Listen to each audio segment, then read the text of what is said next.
തിരുവനന്തപുരത്ത് BJP പ്രവർത്തകന്റെ വാഹനങ്ങൾ കത്തിച്ച കേസിൽ CCTV ദൃശ്യങ്ങൾ പോലീസിന് ലഭിച്ചു. 2 അജ്ഞാതർ ബാബുവിന്റെ വീടിന് ഭാഗത്തേക്ക് നടന്നു പോകുന്ന ദൃശ്യങ്ങളാണ് ലഭിച്ചത്. വാഹനം ആസൂത്രിതമായി കത്തിച്ചതാണെന്ന നിഗമനത്തിലാണ് പോലീസ്.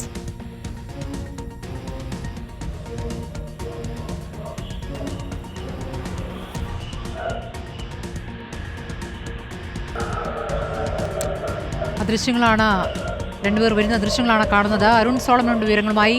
അരുൺ, എന്താണ് പോലീസ് സംശയിക്കുന്നത്? ആരെയാണ് സംശയിക്കുന്നത്? സ്മൃതി, ഇതിൽ ഒരാഴ്ചയ്ക്ക് മുൻപാണ് ഈ ബാബുവിൻ്റെ സഹോദരി പുത്രി ടിൻഡു അവിടെ ചിറയൻകീഴ് തന്നെ 17-ാം വാർഡായിട്ടുള്ള പണ്ടകശാലയിൽ നിന്നും മത്സരിക്കുകയായിരുന്നു.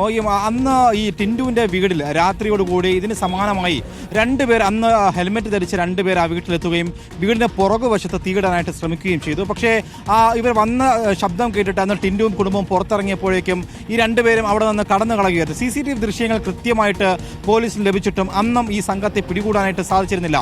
അതിന് പിന്നാലെ, ദിവസങ്ങൾക്ക് പിന്നാലെയാണ് ഇപ്പോൾ ബാബുവിൻ്റെ വീട്ടിലെ മുന്നിൽ പാർക്ക് ചെയ്തിരുന്ന 4 വാഹനങ്ങൾ ഇന്നലെ അർദ്ധരാത്രിക്ക് 12:30 മണിയോടുകൂടിയാണ് ഈ വാഹനങ്ങൾ പൂർണ്ണമായിട്ടും കത്തിച്ചത്. ആറ്റിങ്ങൽ ഫയർഫോഴ്സിനെ അറിയിച്ചെങ്കിലും ഫയർഫോഴ്സ് അവിടെ എത്തുന്നതിന് മുൻപ് ഈ വാഹനങ്ങൾ പൂർണ്ണമായും കത്തി നശിക്കുകയായിരുന്നു. ഇപ്പോൾ CCTV ദൃശ്യങ്ങളിൽ കാണാൻ കഴിയുന്നത് സമാനമായിട്ട് 2 പേരാണ്. അതിൽ ഒരാൾ ഹെൽമെറ്റ് ധരിച്ചിട്ടുണ്ട്.